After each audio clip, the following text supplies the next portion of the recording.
बोलिए भागवत स्वरूप भगवान की जय।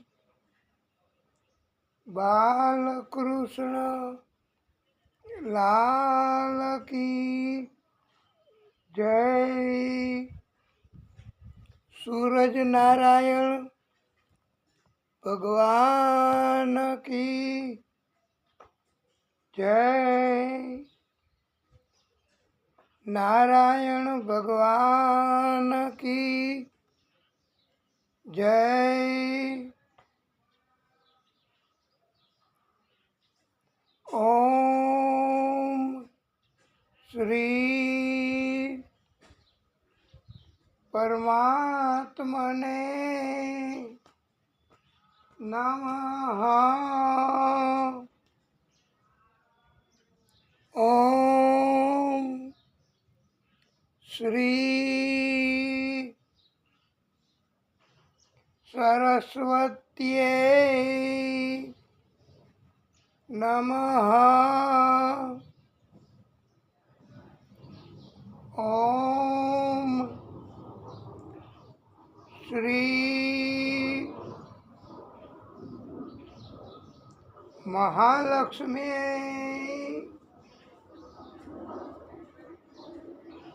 नमः।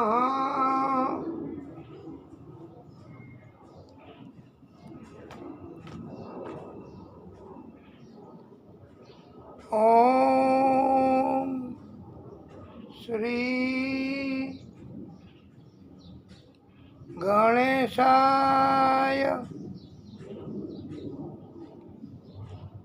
नमः।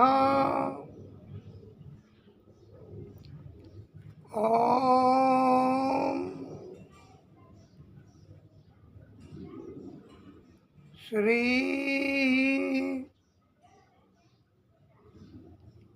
पुराण पुरुषोत्तमाय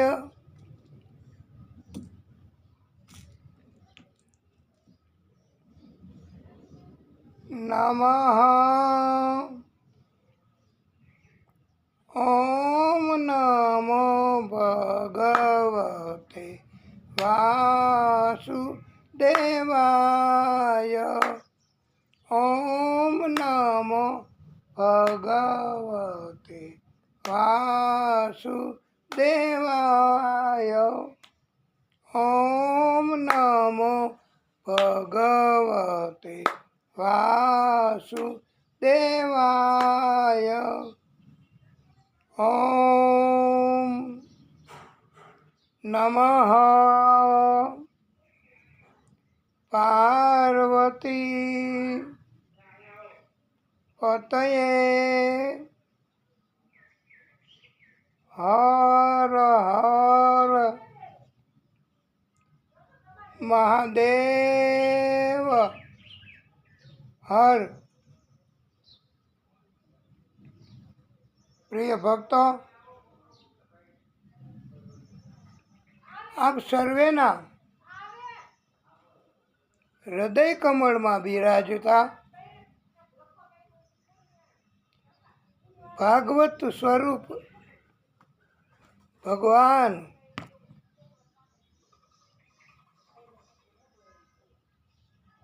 આદિ શક્તિ તથા આદિ શક્તિના અત્યાર સુધીના બધા જ પ્રાગટ્યો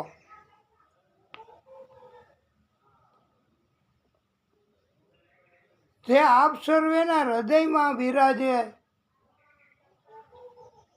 અને આપ એની ભક્તિ કરતા હોય એ બધાને અમારા વતી તથા આપના બધાય વતી કોટાનું કોટી દંડવત પ્રણામ। બોલો રાધે રાધે। જય જય શ્રી રાધે।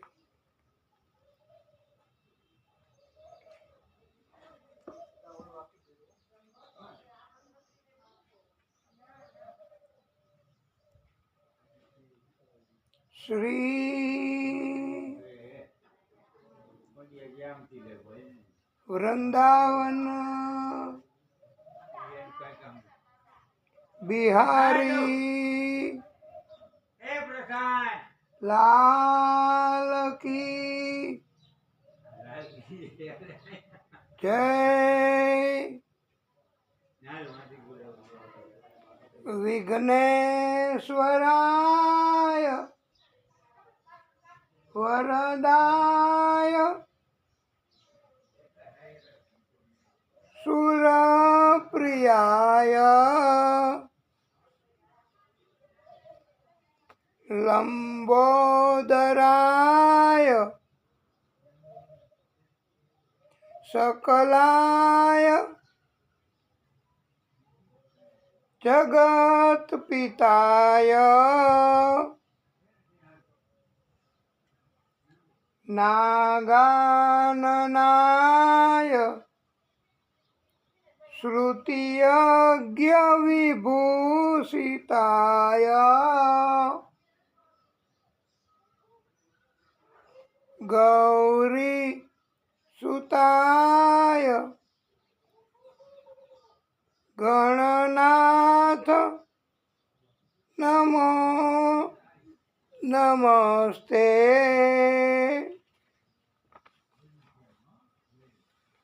કસ્તુરી તિલકમ લલાટ પટલે વક્ષ સ્થલે કૌસ્તુભમ નાસાગ્રે વરમૌક્તિકમ કરતલે વેણું કરે કંકણમ સર્વાંગે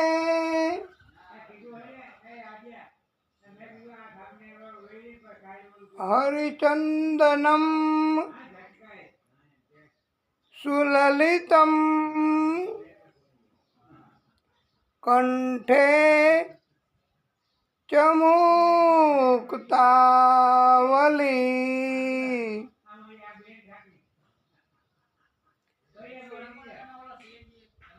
ગોપસ્ત્રી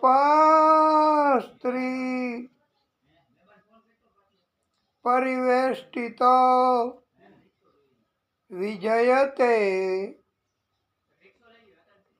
ગોપાલ ચૂડામણી. અર્થાત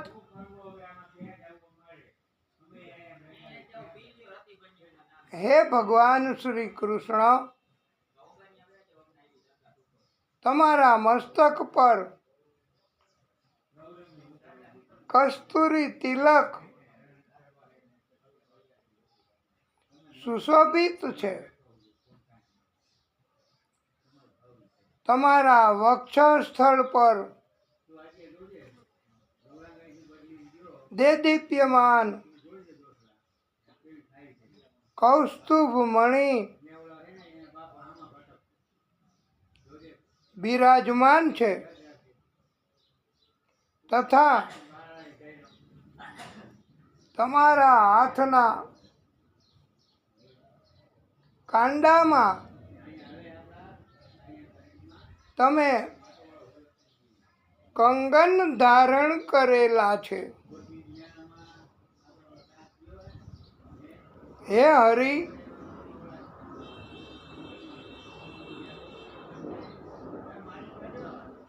તમારા આખા શરીર ઉપર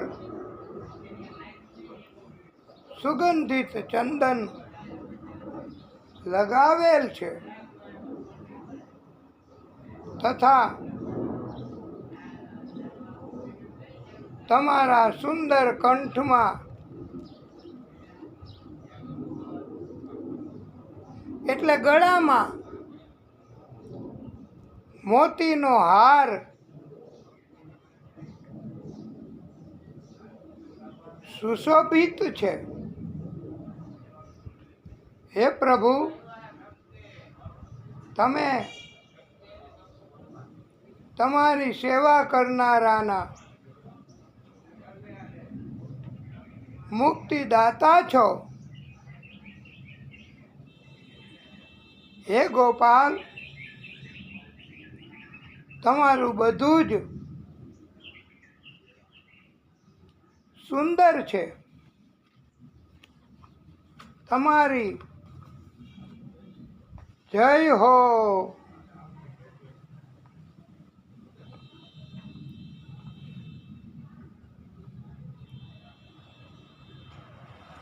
ઓમ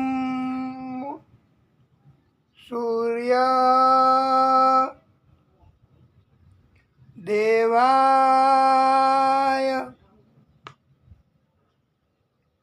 નમો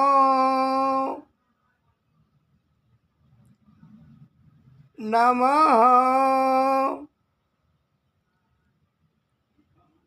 ઓમ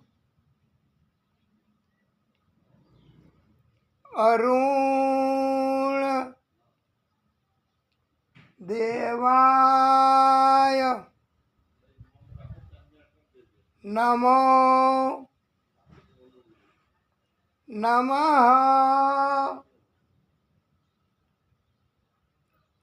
ઓમ આદિ ભૂતાય નમો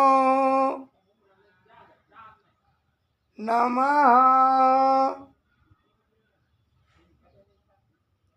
ઓમ આદિત્યાય નમો નમઃ. ઓમ રવિ દેવાય નમો નમઃ. ઓમ ભાસ્કરાય નમો નમઃ.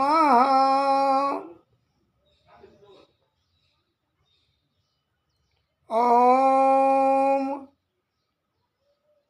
અચ્યુતાય નમો નમઃ.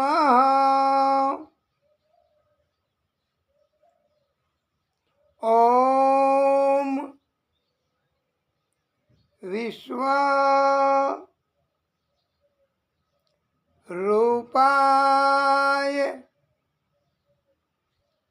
નમો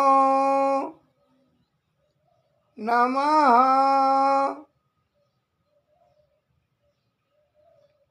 આ વિશ્વરૂપ એ પણ સુરત દાદાના અનગિનત નામો પૈકીનું એક નામ છે.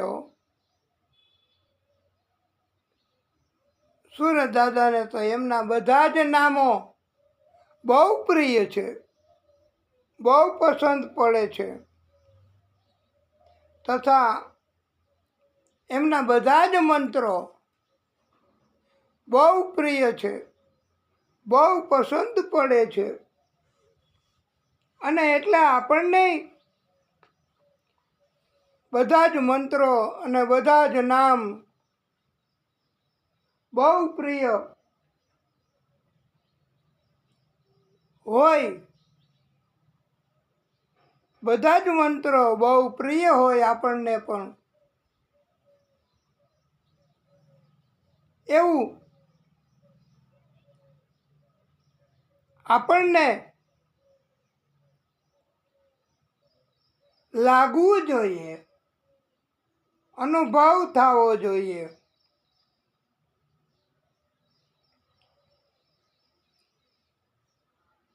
પણ આપણે અનગિનત નામ, અનગિનત મંત્રો એ આપણે દરરોજ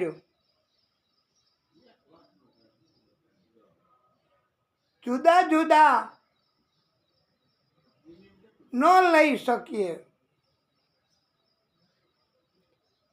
અને આપણાથી બોલી શકાય પણ નહીં. ઉચ્ચારણ પણ બધા જ મંત્રો, બધા જ નામ એનું ન થઈ શકે આપણાથી.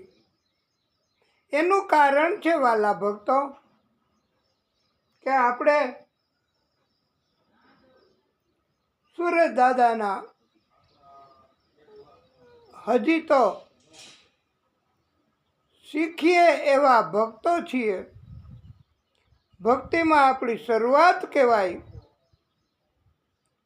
એટલે આપણને જે નામ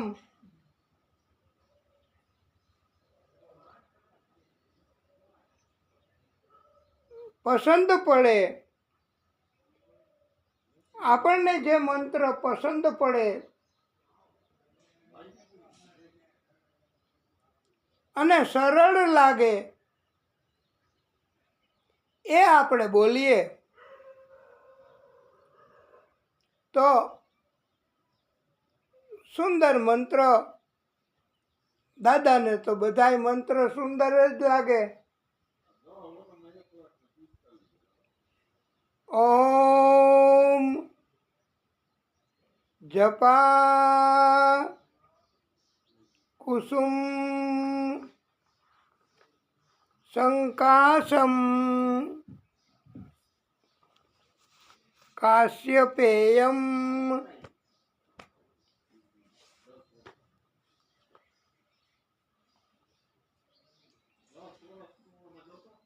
મહાદ્યુતિમ તમો રીમ સર્વ પાપઘ્નમ પ્રણતોસ્મિ દિવાકરમ.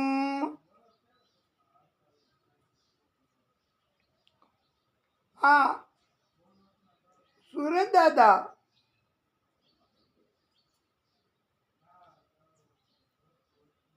એ ત્રણેય લોકના સ્વામી છે.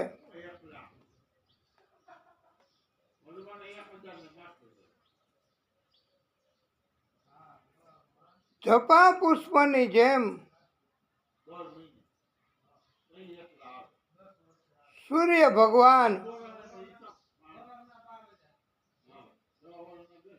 ગ્રહ મંડળમાં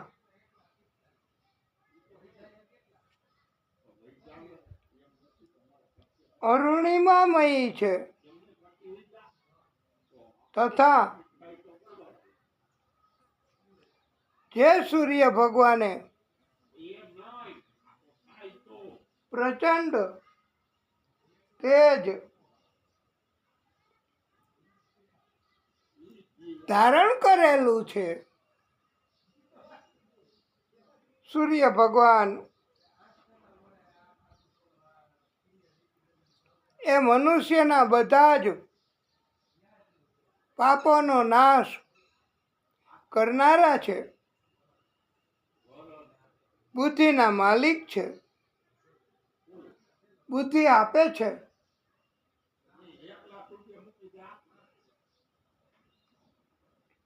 ક્રોધ કરે, નારાજ થાય તો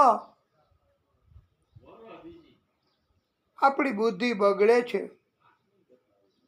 સૂરજ નારાયણ ભગવાનની ભક્તિ આપણે કરીએ તો જ્ઞાન અને વૈરાગ્ય પણ પ્રાપ્ત થાય છે. એટલે આપણને ભક્તિ અને જ્ઞાન વૈરાગ્ય પણ આ સુરત દાદાની પ્રાર્થના, એની ભક્તિ, એની ઉપાસના, એની કૃપા, એની કથા, એનું મહત્વ આપણે જો બોલીએ તો સુરત દાદા આપણી ઉપર ઘણી કૃપા કરે છે. સુરત દાદા એ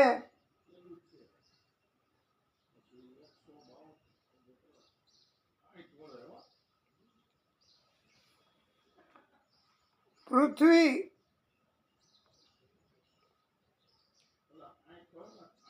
આકાશ, પાતાળ બધાના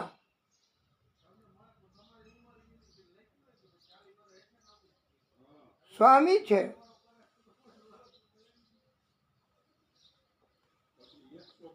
ભક્તિ કરે એની ઉપર બહુ કૃપા કરે છે. અને ભક્તિ ન કરે તોય જ્યારે સમાનતા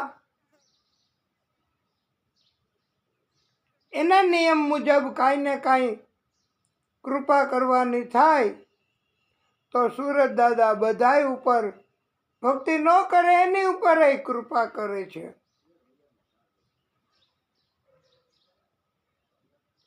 સૂરજ નારાયણ ભગવાન બ્રહ્મા સ્વરૂપ પણ છે, વિષ્ણુ સ્વરૂપ પણ છે, મહાદેવ સ્વરૂપ પણ છે. આ ત્રણેય એટલે બ્રહ્મા, વિષ્ણુ અને મહેશ એ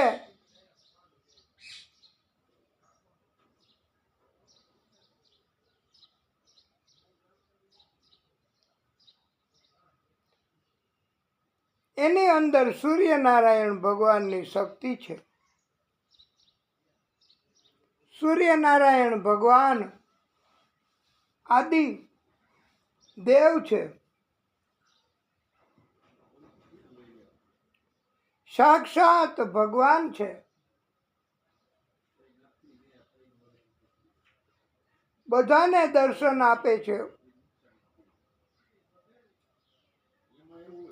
જેને આંખો છે ને બધાને જો દર્શન કરે તો, અને ન કરે તો એવા પાપીને કોઈ કૃપા કરવા તૈયાર નથી હોતા. એટલે ભક્તિ ન કરે, પાપી હોય, એના પાપનોય નાશ ન કરે, એના અભિમાનનોય નાશ ન કરે, એના સ્વાર્થ કે એના લોભ એનોય નાશ ન કરે.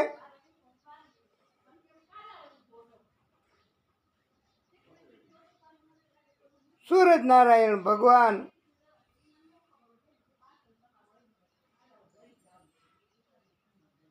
એની જેમ જ ચંદ્ર ભગવાન પણ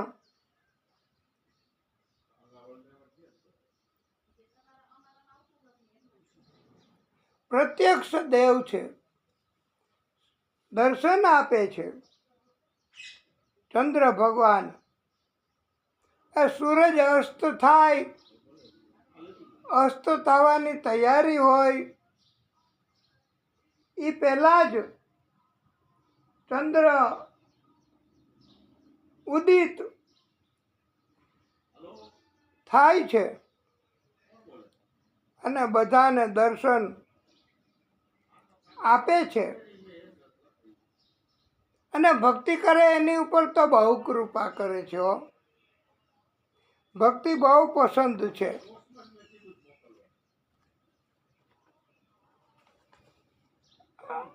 સૂરજ, ચંદ્ર, માતા પિતા પણ, ગુરુ પણ અમુક રીતે ભક્તિ કરે એની ઉપર કૃપા કરે છે. એ આપવાનું જ કામ કરે છે. અને એટલે આપણે એમને સૂર્ય ભગવાન, સૂર્યદેવ કહીએ છીએ. આ નિત્ય ભાગવત અંતર્ગત આપણે આજે જે અત્યંત જરૂરી આપણને લાગે છે ભક્તિ માટે અને નિત્ય ભાગવત માટે, એ આપણે આમ ભલે થોડી ઝડપથી કરીએ, પણ એટલું તો કરવું મંગલાચરણ સ્વરૂપમાં. આપણે લાઈવ કથાઓ એમાં જોઈ છીએ કે વક્તાશ્રીઓ મંગલાચરણમાં ઘણા બધા શ્લોકો બોલતા હોય, ઘણી બધી સ્તુતિ કરતા હોય.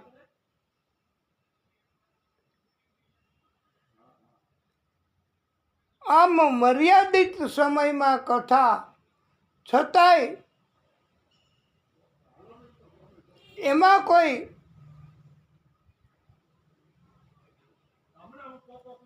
ઓછું નથી કરતા. આપણે મોબાઈલમાં જોઈએ છીએ કે આટલા બધા શ્રોતાગણો, ભક્તો, પંડિતો એ વાટ જોતા હોય મંગલાચરણ પૂરું થાય પછી કથા. અને ત્યાં માન સન્માન પણ બધાયના કરવા પડે, એમાં પણ સમય જાતો હોય. આવા સમયે પણ ઘણા અથવા અમુક શ્રોતાગણ એ રાહ જોતા હોય કે હવે કથા શરૂ થશે. અને કથા શરૂ થાય પછી પણ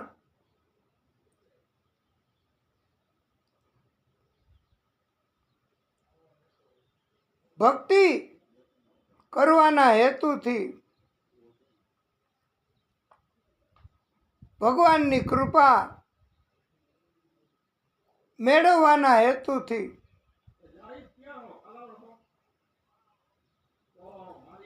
કથા શરૂ કરતા પહેલા પણ ઘણું ઘણું કહેતા હોય છે. એમ માનો ને કે આ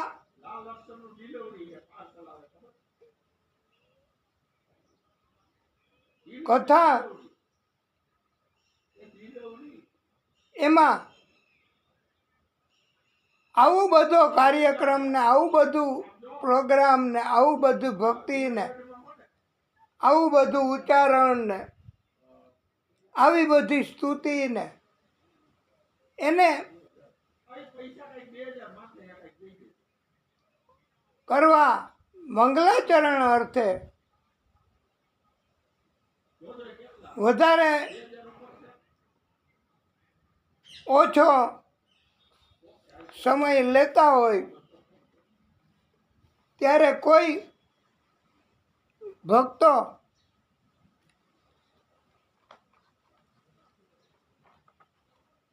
કોઈ પ્રકારનો અવરોધ કે અટકાયત કરતા નથી હોતા. પછી તો બધા જ 7 દિવસ સુધી કાંઈ અવરોધ ન કરે કે હવે આપણે મંગલાચરણ કરવાનું જ છે, સાંભળવાનું જ છે અને ભક્તિ એ રીતે કરવાની જ છે. પણ આપણે વધારેમાં વધારે કથા કરી શકીએ, કહી શકીએ. એટલે અને નિત્ય ભાગવત અંતર્ગત તો પ્રિય ભક્તો એટલો બધો આપણને આ ભાગવત કરવાનો સમય પણ તમે લોકો ન આપતા હોય, નહીતર અમે દરરોજ કલાક 1.5 કલાક કથા કરીએ, મંગલાચરણ એના પ્રમાણમાં અમે કરીએ છીએ. ક્યારેક મંગલાચરણ ઓછું, ક્યારેક મંગલાચરણ વધારે, ક્યારેક મંગલાચરણમાં વધારે ભક્તિ માટે કીર્તન ભજન પણ કરતા હોઈએ છીએ.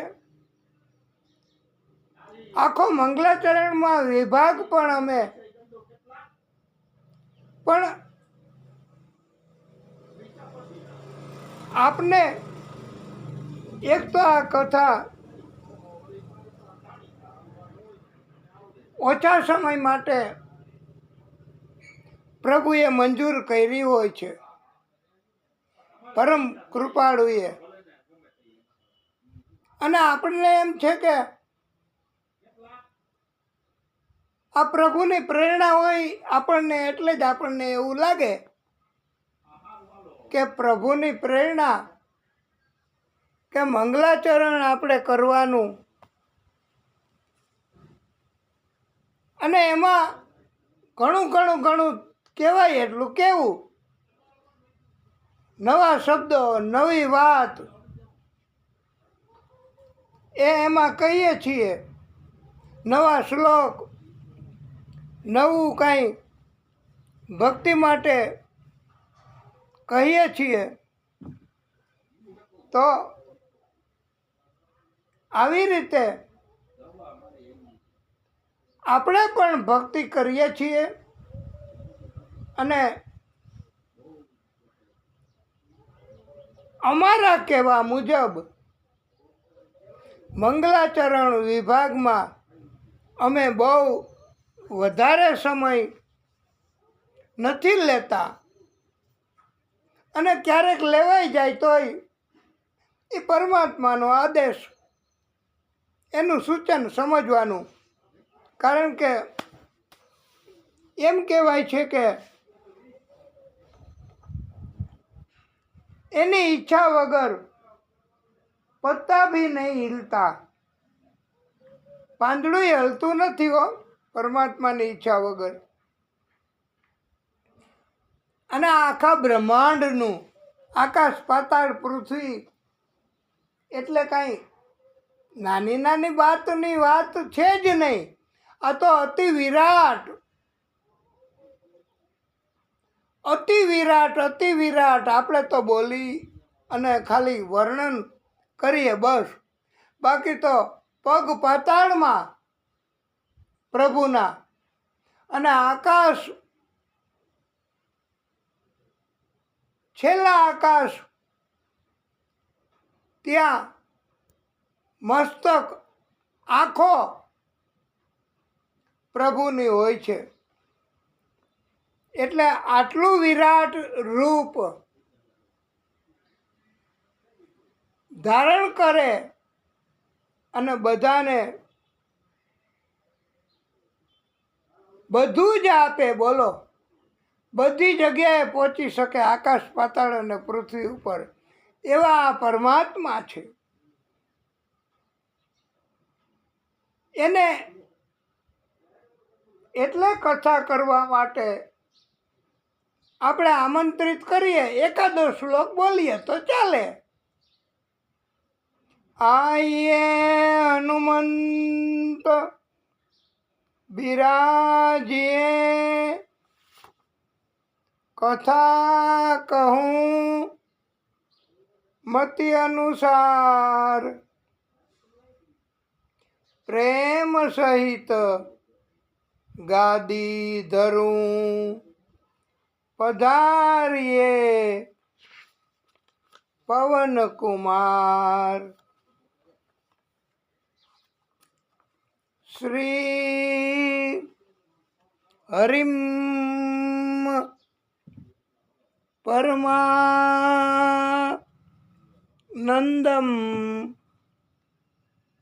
ઉપદેશ કાર ઈશ્વરમ વ્યાપકમ સર્વલોકાનામ કારણમ તમ નમામિ હરિમ પરમ.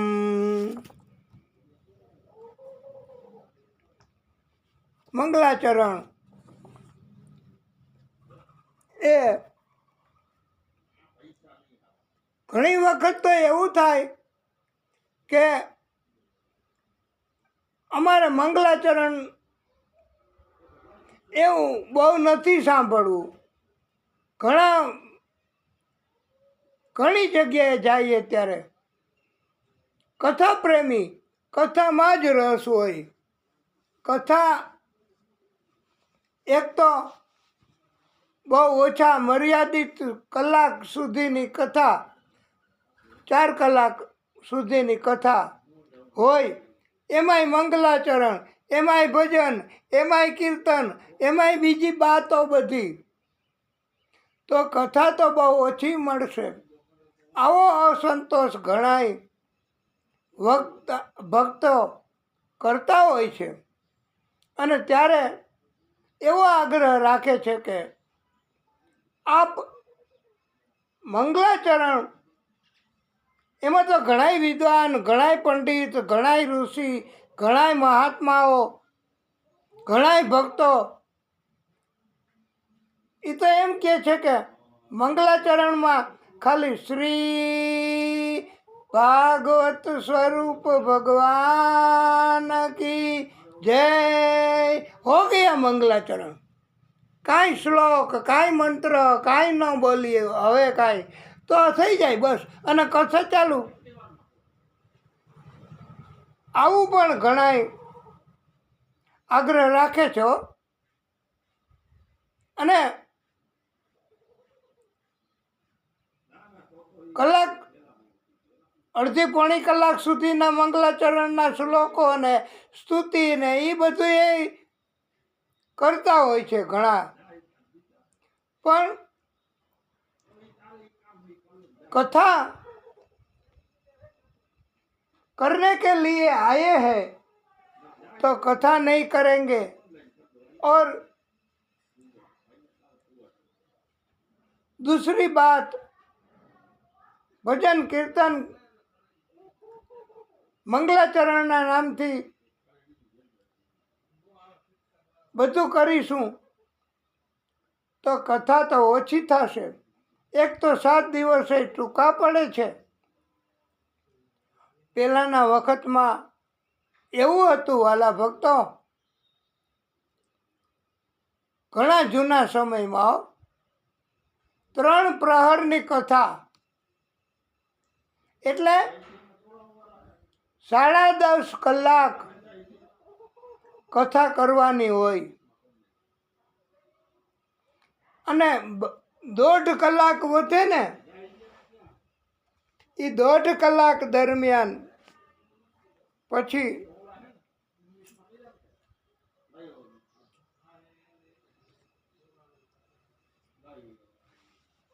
ભોજન, આરામ એવું બધું કરી શકાય. માટે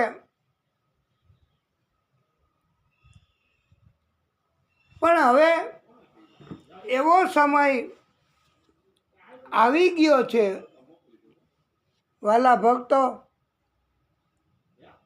કે અમારે કથા કરવી છે, પણ ઘણાય તો એમ કે અમે એટલી બધી ભક્તિ ન કરી શકીએ, કલાક, અડધી કલાક, 2 કલાક. અને અમે એનો ઉપાય અમારી મતિ પ્રમાણે શોધ્યો છે હો વાલા ભક્તો. અમે એવું કરીએ છીએ કે સપ્તાહ કથા કરવા જઈએ ત્યારે 7 દિવસને બદલે ભગવાનની કૃપા હોય તો અમે, અને ભક્તો એ રાજી હોય તો અમે અષ્ટોત્તર ભાગવત કરીએ છીએ 8 દિવસ. અને 8 દિવસ એમાં જે 7 દિવસમાં ઓછી કથા થતી હોય, ઓછી કથા લાગતી હોય, એ 8 દિવસમાં વેચીએ, 1 દિવસ વધારે, તો થોડોક સંતોષ થાય અમને અને શ્રોતાગણોને. અને કથા દરમિયાન ક્યારેક ભજન, ક્યારેક કીર્તન, ક્યારેક કંઈક વાત, પછી લાંબુ મંગલાચરણ એ નથી કરતા હો. અરે સુખદેવ ભગવાન તો ઘણા પંડિતોએ શીખવ્યું છે ભાગવતમાં કે કથા ચાલુ કરી દીધી હતી, પછી મંગલાચરણ શરૂ કર્યું હતું. એટલે ભગવાનની કૃપા થાય. અને અમે બહુ ધ્યાન રાખીએ છીએ હો વાલા ભક્તો, કે આ નિત્ય ભાગવત અંતર્ગત એક તો અમારે એક કથા, એક પ્રાગટ્યની વાત, કોઈ એક અધ્યાય, 2 અધ્યાય, અને શક્ય હોય ત્યાં સુધી મુખ્ય કથા વિસ્તારપૂર્વક કરીએ. અને એટલા માટે નિત્ય ભાગવત અંતર્ગત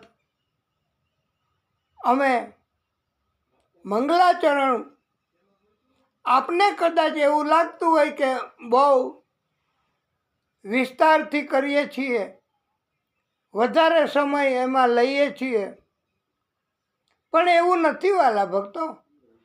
કમ્પેરેટિવલી બીજી કથાઓની સરખામણીમાં અમે મંગલાચરણ એમાં ફરજિયાત હોય એવી જ સ્તુતિ, એવો જ મંત્ર, એવી જ વાત કરીએ છીએ. તો વાલા ભક્તો,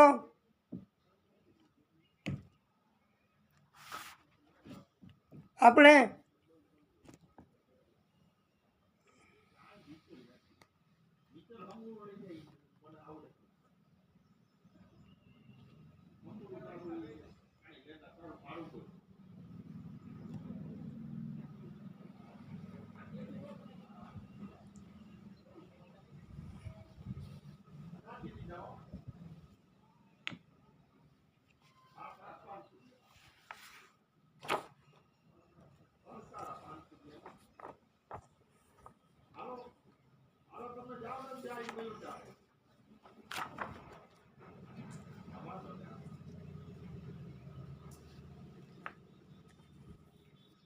ઓમ શ્રી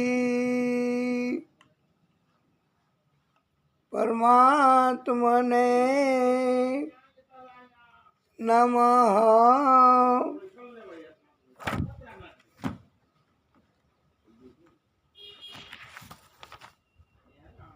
હરે કૃષ્ણ,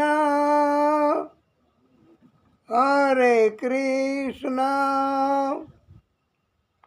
કૃષ્ણ કૃષ્ણ હરે હરે હરે રામ હરે રામ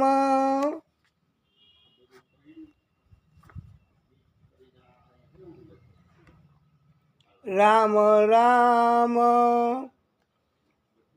હરે હરે હરે કૃષ્ણ હરે કૃષ્ણ કૃષ્ણ કૃષ્ણ હરે હરે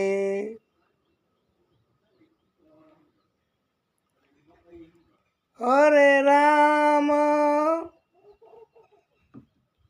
હરે રામ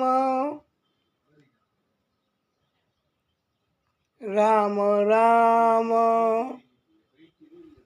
હરે હરે. આજે કોણ જાણે કેમ કે ધૂન ભગવાનની કૃપા તો આ પ્રકારની, અને બીજી કોઈ કથા આપણે, બીજી કોઈ વાત આપણે એટલા માટે નહીં કરીએ કે થોડીક આપણને આ વાતાવરણની પણ અટકાયત છે, અને આપણે કથા કરીએ એમાં ઘણી કૃપા પરમાત્મા કરતા હોય છે. અને અમે હમણાં 2-4 દિવસ તો એવું કદાચ સેટિંગ કરવામાં વાર લાગશે પ્રિય ભક્તો, કે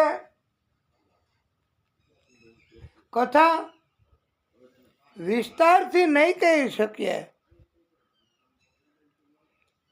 અને વધારે સમય કથામાં આપણે કોઈ આપીએ નહીં શકીએ. એનું કારણ છે વાલા ભક્તો કે આ ચેન્જિંગ ઇન એટમોસ્ફિયર, વાતાવરણમાં પરિવર્તન આવે છે, અને આપણે આ વાતાવરણથી નથી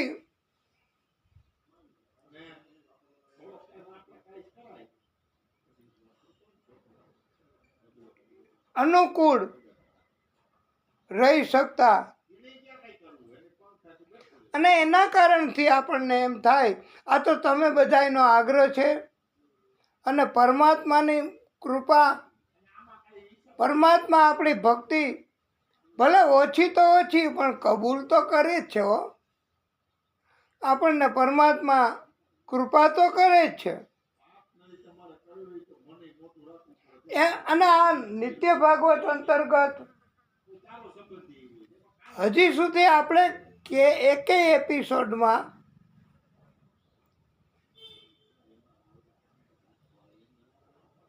વિરામ કથાને આપીને પાછી કથા ચાલુ કરી હોય, અથવા તો એકને બદલે 2 એપિસોડની કથા કીધી હોય, એવું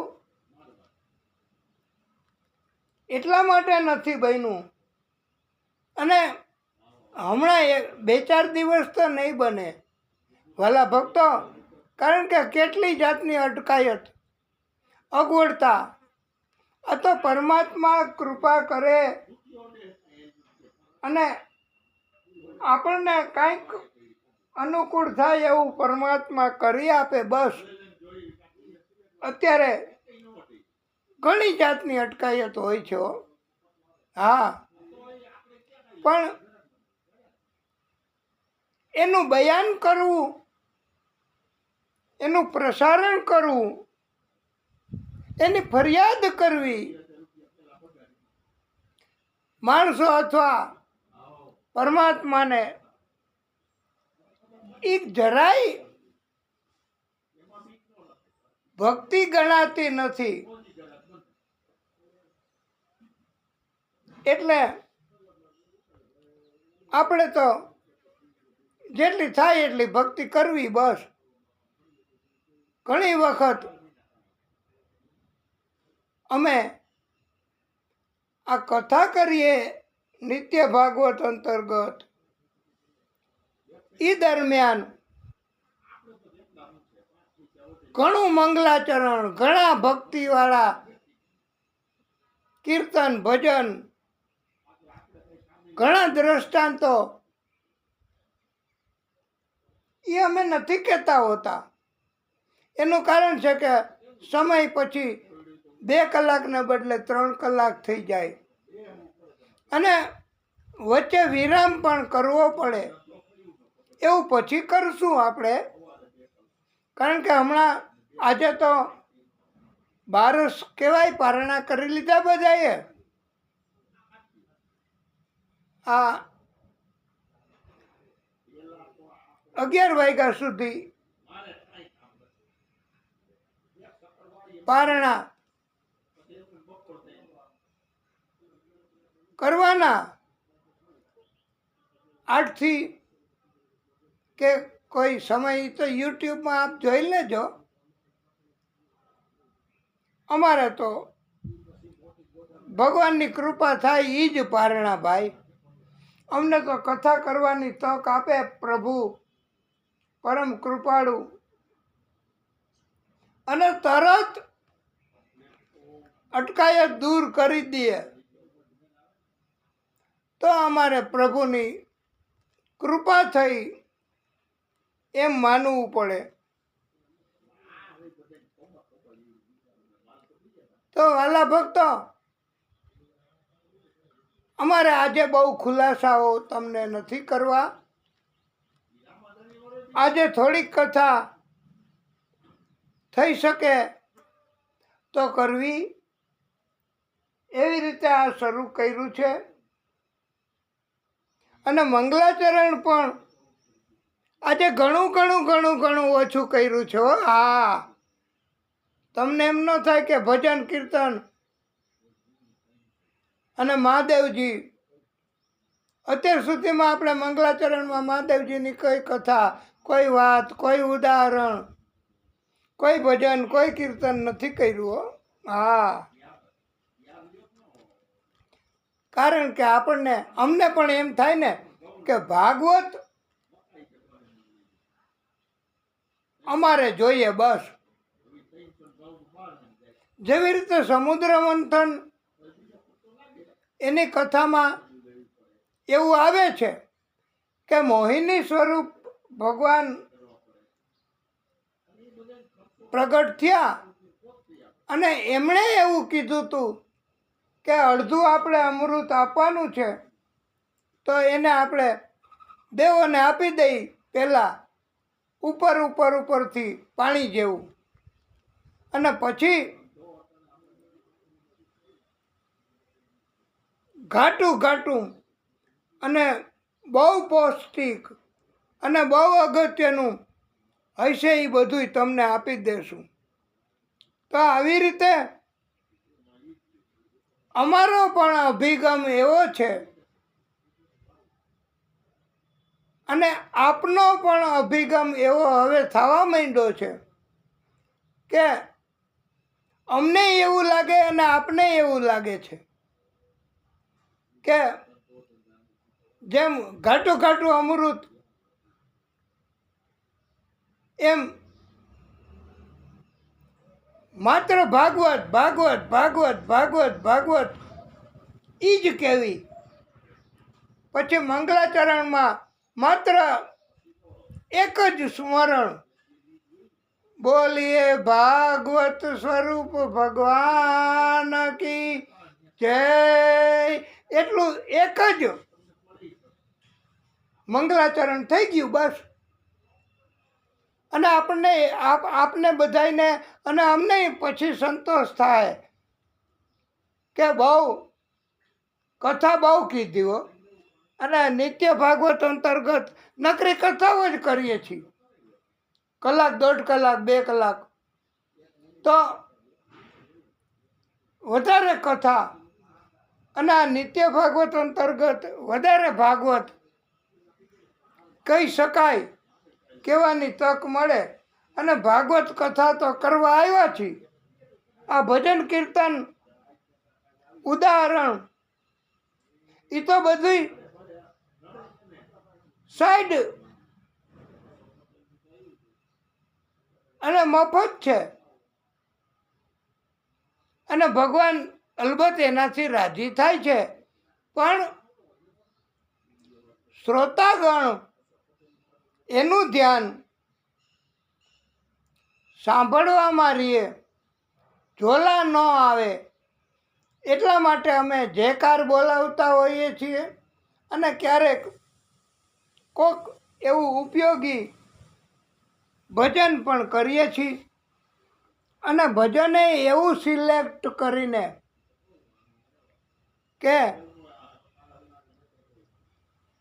આપને ઝોલું નીંદ આવે તોય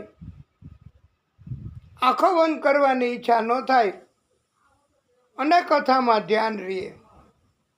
તો વાલા ભક્તો, હવે આપણે આ નિત્ય ભાગવત અંતર્ગત ગઈકાલે આ સહસ્ત્રાર્જુન એને 1000 હાથ અને યુદ્ધ કર્યું અને મહાબળવાન 10 મુખવાળા રાવણ એની સાથે યુદ્ધ કર્યું અને 10 મુખવાળા રાવણને કેદ કર્યો. તો એ આપણે કથા કીધી. અને પુલસ્ત્ય મુનિએ આ 10 મુખવાળા રાવણને છોડાવ્યો છે. હવે આ સહસ્ત્રાર્જુનની વાત કરીએ, આપણે એની કથા કરીએ. તો એકવાર આ અર્જુન, કારણ કે સહસ્ત્રાર્જુનને હરાવે એવો તો કોક આપણે અને હોય જ. અને એવી તો કથા આપણે કેવી, અને એટલે જ આ ચાલુ કરીએ છીએ કે જમદગ્નિ ઋષિના આશ્રમમાં એકવાર આ સહસ્ત્રાર્જુન અને થોડાક સૈનિકો એ આવી ગયા. અને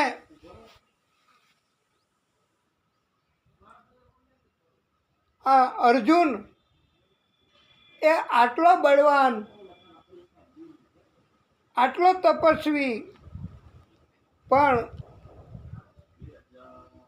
એ જમદગ્નિ ઋષિથી વધે તો નહીં જ હો.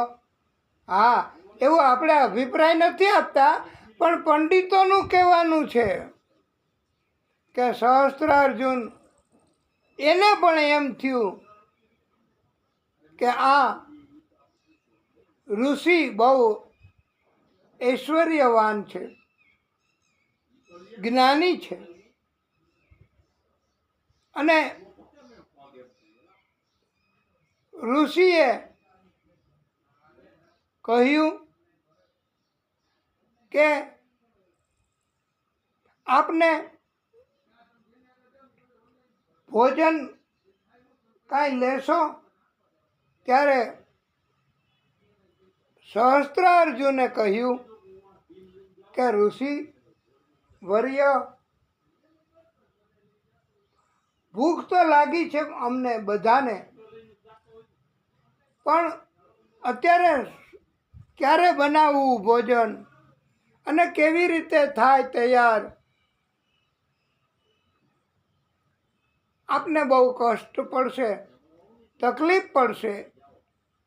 વાલા ભક્તો, ત્યારે ઋષિએ કહ્યું, આપ બેસો લાઈનમાં, હમણાં જ પ્રબંધ થઈ જશે. અને ઋષિ જમદગ્નિ ઋષિ એમના આશ્રમમાં કામધેનુ ગાય હતી. એને જે માગો એ, જે સંકલ્પ કરો એ અર્પણ કરે તરત, એવી આ ગાય હતી. ઋષિએ થોડો પડદો રાખી અને થાળ ભરીને ભોજન જેટલા વ્યક્તિ હતા બધાયને એક એક એક એક એક એક એક એક એક એક થાળમાં આપ્યું. અને સુંદર સરસ સ્વાદિષ્ટ ભોજન હો, તરત જ આવતું જાય. અને બધાને એમ થયું કે આ ક્યાંથી આવે છે ભોજન. પછી તો ઋષિને પૂછ્યું ખરું, મર્યાદા ભંગ કરી નહીં, કે આ કેવી રીતે આવે ભોજન, ક્યાંથી આવે. ત્યારે એમણે કહ્યું કે આ કામધેનુ ગાય છે, જે કાંઈ માગો એ આપે, અને એના કારણથી આપને ભોજન મળ્યું છે. આપ હવે આરામ કરો. પછી તો ઋષિ જમદગ્નિ એ પણ આશ્રમમાં એકલા જ હશે, કદાચ એવું લાગે છે. અને આ કોઈ સૂતા નહીં. અર્જુન અને એના સાથીઓ, એનો ઈરાદો બગડ્યો, એની બુદ્ધિ બગડી. હા હા, સાચી વાત ભાઈ. સુરત દાદાની કૃપા ઘટી અને સુરત દાદા નારાજ થયા તો બુદ્ધિ બગડે. આ બધાની બુદ્ધિ બગડી. અને અર્જુન એમણે જોયું કે ઋષિ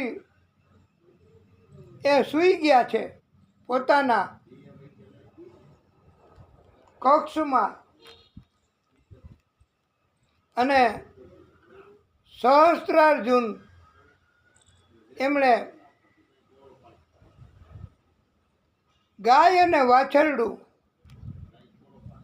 એને લૂંટી એના ઉપર પણ થોડીક જબરદસ્તી કરી અને વાછરડું ભાંભરતું હતું તો પણ લઈ ગયા. આશ્રમમાં પણ તોડભાંગ કરી.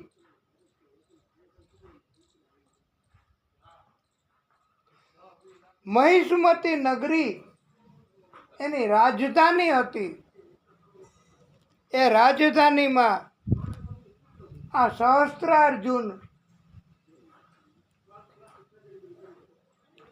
ગાય અને વાછરડું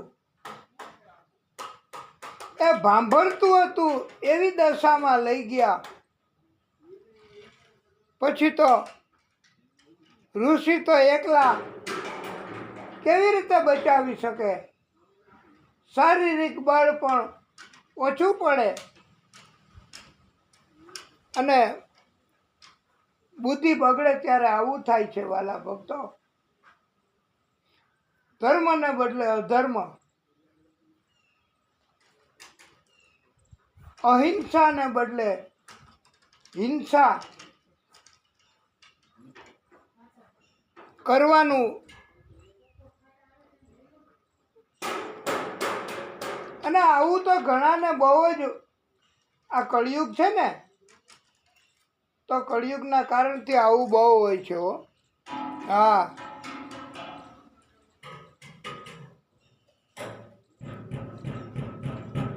અને મહિષ્મતી નગરીમાં સહસ્ત્રાર્જુન એ હજી તો પહોંચ્યો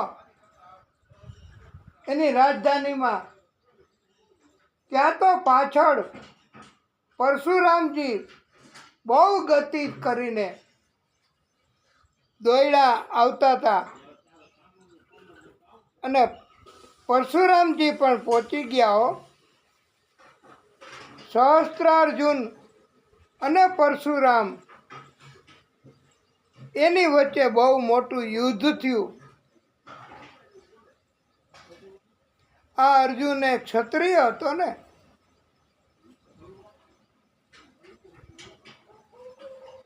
અને પરશુરામે ગુસ્સો બહુ કર્યો યુદ્ધમાં. પરશુરામના 1000 હાથ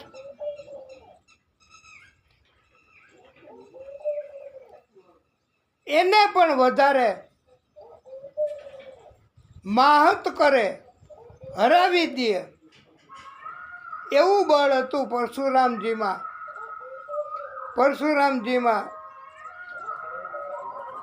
એનું વર્ણન જ ન કરી શકાય કે કેટલું બધું બળ હતું. તો પરશુરામજી એમણે આ સહસ્ત્રાર્જુનને હરાવ્યો. સહસ્ત્રાર્જુનના 1000 હાથ એ પણ કાપી નાખ્યા. અને પરશુરામજીએ સહસ્ત્રાર્જુનને પકડી અને ક્રૂરતાથી મારી નાખ્યો. ડોકું કાપી નાખ્યું, મસ્તક કાપી નાખ્યું. પરશુરામજીએ આ સહસ્ત્રાર્જુનનું, આ હૈહય વંશ એનો ક્ષત્રિય મહાપરાક્રમી હતો સહસ્ત્રાર્જુન. અને આ દ્રશ્ય જોઈ આ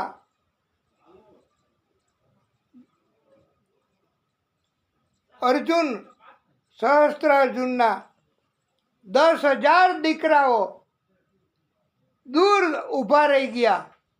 આવતા હતા યુદ્ધ કરવા, પણ દૂર ઊભા રહી ગયા.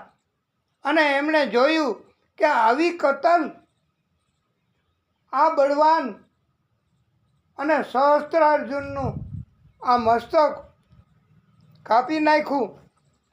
લોહી એની નદી વહેવા લાગી હોય એવું લાગ્યું. અને ભયભીત થઈ ગયા. એને પણ એમ થયું કે આપણને 10,000ને પણ મારી નાખશે. આ પરશુરામ, આ મહાપરાક્રમી, આ અધિપતિ. એટલે એ દૂરથી દ્રશ્ય જોઈ અને ભયભીત થઈને ભાગી ગયા. આશ્રમમાં પછી પરશુરામજીએ ગાય અને વાછરડાને લાવ્યા. પિતા જમદગ્નિ એમને સોંપી આપ્યા. આવા પરાક્રમી પરશુરામજી હતા હો. જમદગ્નિને પણ થોડુંક એવું થયું. એણે કહ્યું કે બેટા, ગમે તેમ તોય આ અર્જુન, સહસ્ત્રાર્જુન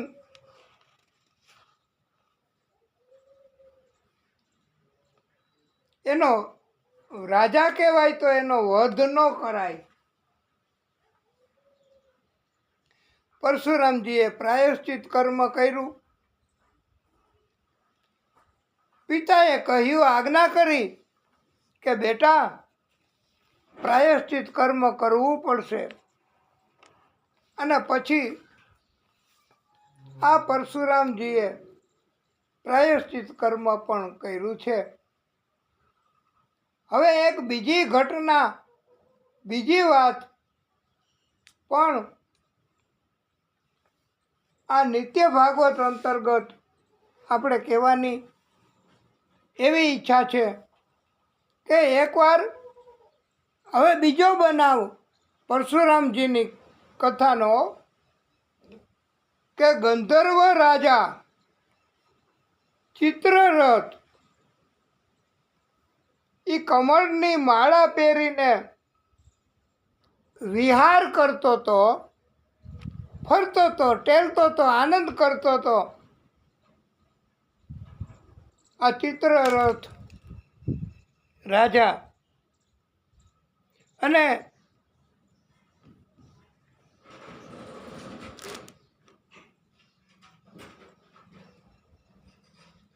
એને જોઈને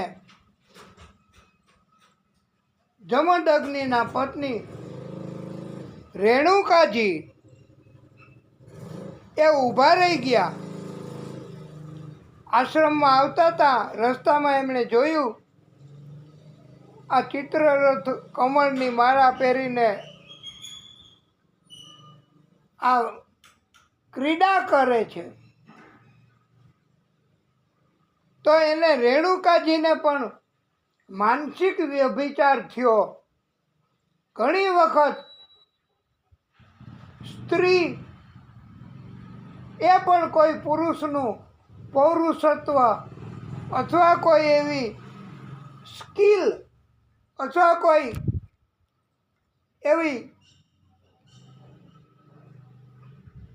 પ્રતિભા એના કારણથી સ્ત્રીને પણ ઘણીવાર આકર્ષણ થતું હોય, પણ મર્યાદા રાખી અને માનસિક રીતે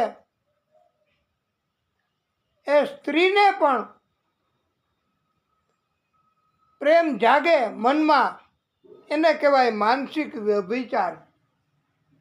અને આવું પુરુષને પણ ઘણી વખત એવું થતું હોય છે કે મગજમાં કોઈ પણ સ્ત્રીને જોવે તો માનસિક વ્યભિચાર થતો હોય છે. મોટે ભાગે કોઈ બાદ નથી હોતા, પણ ભાગવતની કૃપા, ભાગવતનું સ્મરણ અને ભાગવતની કથા કહેતા હોય એવા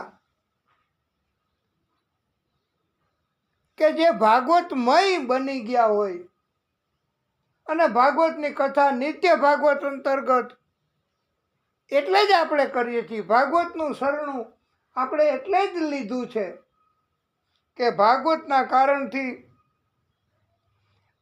આપણને પ્રભુ બચાવે છે. આવા માનસિક વ્યભિચાર એ પણ એક અપરાધ જ કહેવાય હો. એની દંડ અને શિક્ષા થાય જ. એટલે માનસિક વ્યભિચાર મોટે ભાગે આ કળિયુગના કારણથી ઘણા કરતા હોય છે.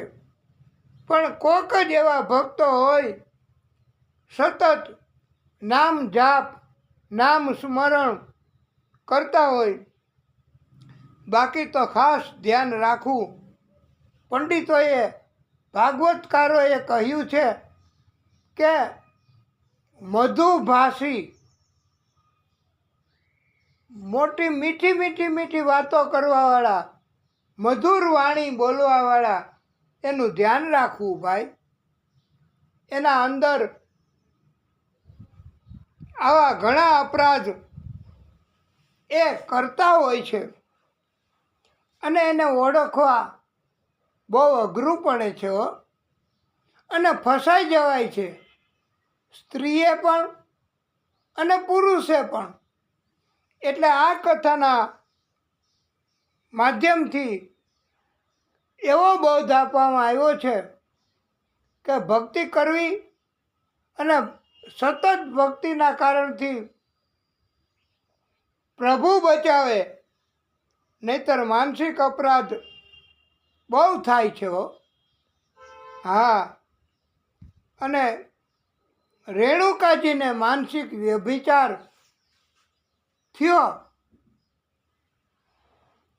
અને આશ્રમમાં મોડા આવ્યા. રેણુકાજી સમજી ગયા કે મારા પતિને કાંઈક શંકા ઉત્પન્ન થઈ હોય એવું લાગે છે. એટલે રેણુકાજી તો ઊભા રહી ગયા અને જમદગ્નિ ઋષિએ સમાધિમાં જોઈ લીધું હતું કે રેણુકાને માનસિક વ્યભિચાર થયો છે, અને એટલે આશ્રમમાં મોડું થયું છે આવવામાં, રસ્તામાં રોકાઈ ગયા. એટલે જમદગ્નિ ઋષિએ ગુસ્સો કર્યો. રેણુકાજી પણ સમજી ગયા કે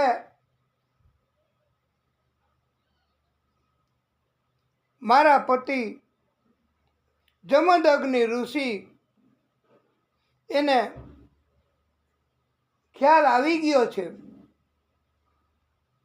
પછી તો વાલા ભક્તો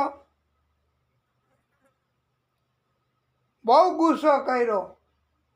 જમદગ્નિ ઋષિએ એના પત્ની રેણુકા એણે અપરાધ કર્યો માનસિક વ્યભિચારનો, એટલે અને એના દીકરાઓ હતા જમદગ્નિ ઋષિના. એને પિતાએ આજ્ઞા કરી કે તમારી માં રેણુકાને મારી નાખો. ત્યારે એના દીકરાઓએ આજ્ઞાનું પાલન નથી કર્યું વાલા ભક્તો, અને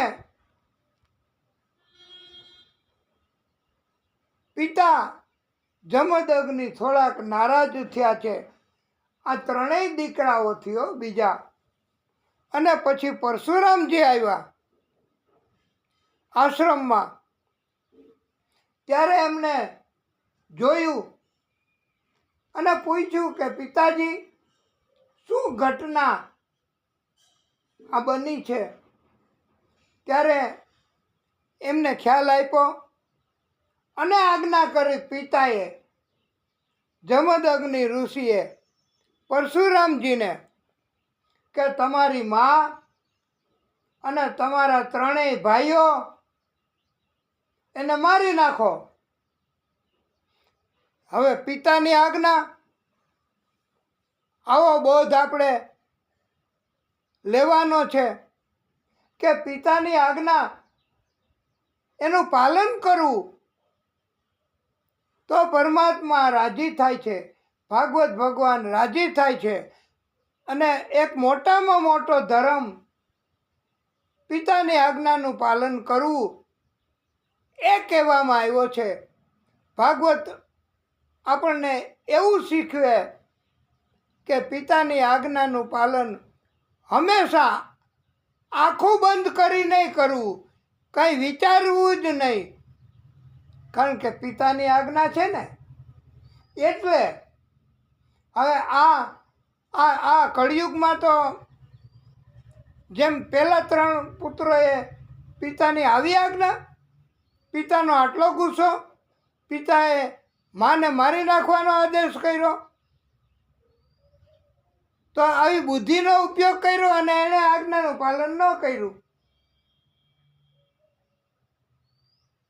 અત્યારે કળિયુગ હોવાના કારણથી વાલા ભક્તો ઘણી વખત એવું બને છે કે પિતાની આજ્ઞાનું પાલન મોટે ભાગે કોઈ કરતા નથી હોતા હો. અને ઘણી વાર તો આપણે મોટી ઉંમરના હોય ઘરડા લોકો, પિતા માતા, એને પણ અપમાન કરીને કહી દેતા હોય, આ કળિયુગના સંતાનો, કે તમે રહેવા દો, તમે વચમાં દોડાયા થાવમાં, તમે એક બાજુ બેસી જાઓ. એટલે આ કળિયુગની અસર. પણ પરશુરામજી એમને બહુ ધર્મ અને પોતે જ પ્રાગટ્ય પરમાત્માનું પરશુરામજી સ્વરૂપે હતું. એટલે પરશુરામજીએ કાંઈ વિચાર્યું નહીં હો, કાંઈ વિચાર્યું નહીં, અને કોઈ અવળી વાતે નહીં કે પિતાની આજ્ઞા. એટલે પિતા એની આજ્ઞાનું પાલન કર્યું અને એની માને મારી નાખી એના ત્રણેય ભાઈઓને મારી નાખ્યા, કતલ કરી નાખ્યો. આપને એમ થાય કે આ કતલ કરવા માટે જ જન્મ લીધો કે શું? પણ કાંઈક એવું જ વાલા ભક્તો કે આ તો પરશુરામ, અને પરશુરામ એમણે પિતાની આજ્ઞાનું પાલન કર્યું. પિતા પણ બહુ તપસ્વી હતા, જેમ બહુ ક્રોધી એમ તપસ્વી. એટલે ક્રોધી લોકો હોય પણ નિયમ એનું પાલન કરતા હોય, તપ કરતા હોય, તો એ જે કાંઈ આજ્ઞા કરે, જે કાંઈ વાત કરે એનું પાલન કરવું, આંખું બંધ કરી નહીં કરવું, અને કાંઈ વિચાર કર્યા વગર કરવું. એ આ પરશુરામજીની આજ્ઞા, આ આખ્યાન ઉપરથી, પરશુરામજીની કથા ઉપરથી આપણે આ બોધ પણ મળે છે. પરશુરામજી ઉપર પછી જમદગ્નિ ઋષિ પિતા એ રાજી થયા, ખુશ થયા, અને આજ્ઞા કરી કે બેટા તમારે જે માગવું હોય તે માગો. ત્યારે પરશુરામજીએ કીધું કે મારી માં અને ત્રણેય ભાઈઓ એને જીવતા કરો. કારણ કે જમદગ્નિ ઋષિ સંજીવની વિદ્યા પણ જાણતા હતા એમ કહેવામાં આવ્યું છે. અને એવું પણ કરી આપો, તપના બળથી એવું થાય હો. હા, કે એવું કરી આપો કે મારી માં અને ત્રણેય ભાઈઓ એને યાદ જ ન રહીએ કે કોણે એનું મૃત્યુ કર્યું હતું, કોણે એની કતલ કરી હતી. નકર તો મારી સાથે દુશ્મની આખું જીવન રીએ અમારે. એટલે આપ એને જીવિત કરો પિતાજી, અને એને જ્ઞાન પણ ન રહે કે કોણે એને મારી નાખ્યા હતા.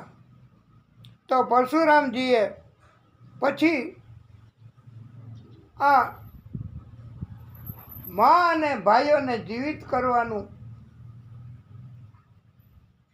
વરદાન માગી લીધું. અને જમદગ્નિ ઋષિએ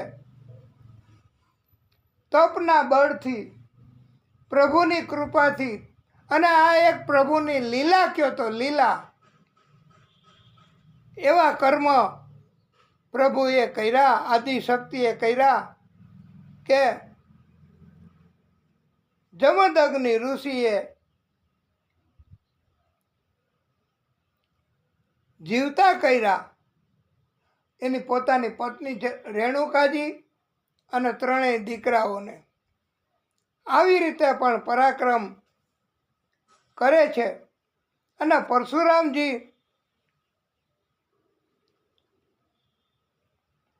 એની કથા થોડીક આવી જનૂની અને અટપટી છે. હવે આ સહસ્ત્રાર્જુન એના દીકરાઓ 10,000 એ જોઈ ગયા હતા આગેથી અને ભાગી ગયા.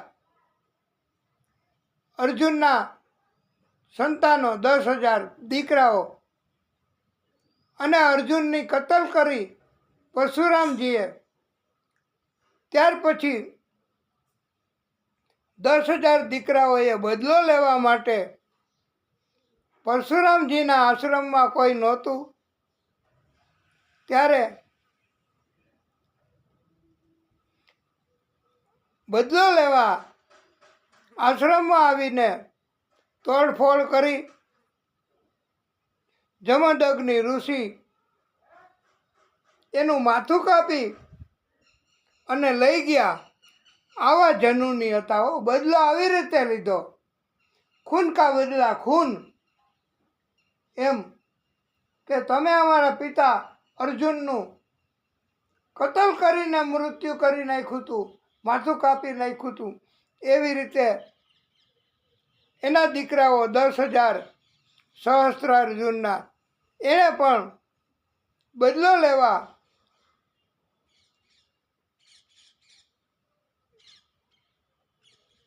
જમદગ્નિ ઋષિનું માથું કાપી અને લઈ ગયા એની નગરીમાં.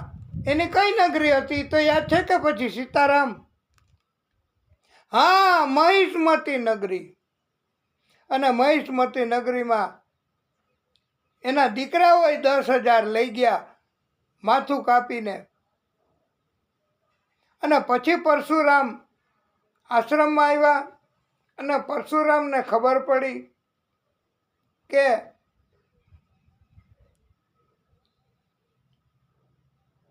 મારા પિતાનું મસ્તક કાપી અને લઈ ગયા છે. ત્યારે પરશુરામ પણ પાછળ ગયા. 10,000 સહસ્ત્રાર્જુનના દીકરાઓની સાથે યુદ્ધ કર્યું. બહુ મોટું યુદ્ધ કર્યું હો. 10,000 અને બીજા પણ બધાય એના માથા પરશુરામજીએ કાપી નાખ્યા. અને લોહીની તો નદી વહેવા માંડે ને. 10,000 મસ્તકો કાપવામાં આવે તો કેટલું લોહી નીકળે. એની નદી વહેવા માંડી વાલા ભક્તો. અને કેટલી હત્યા કહેવાય. અને મસ્તકોનો તો ઢગલો કેટલો ઊંચો, એટલી તો ઉતાસણીએ નથી ઊંચી કરતા આપણે.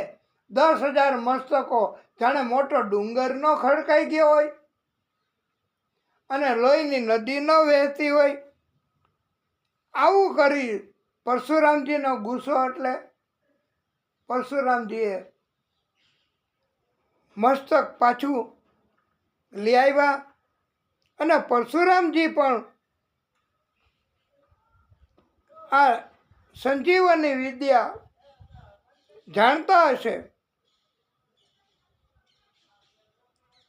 અને મસ્તક એના પિતાનું પરશુરામજીએ એના શરીર ઉપર રાખી જમદગ્નિ ઋષિને પણ જીવિત કર્યા છે. આ કેવી કથા કહેવાય કા વાલા ભક્તો? કે જમદગ્નિ ઋષિએ દીકરાઓ બીજા હતા પરશુરામ સિવાયના, એને જીવતા કર્યા, એના પત્નીને જીવતા કર્યા. અને જમદગ્નિ ઋષિને પરશુરામજીએ જીવતા કર્યા. આ કથા બહુ અગત્યની. એટલે જ વિરામ કર્યા વગર સતત આ કથા આપને બરાબર ખ્યાલ આવે, સમજાઈ જાય એટલા માટે કરી છે. અને પરશુરામજીની વાત, એની કથા બહુ અગત્યની. ગાધી રાજા એના બીજા પુત્ર વિશ્વામિત્ર રજી એના વંશની કથા પછી સંભળાવી.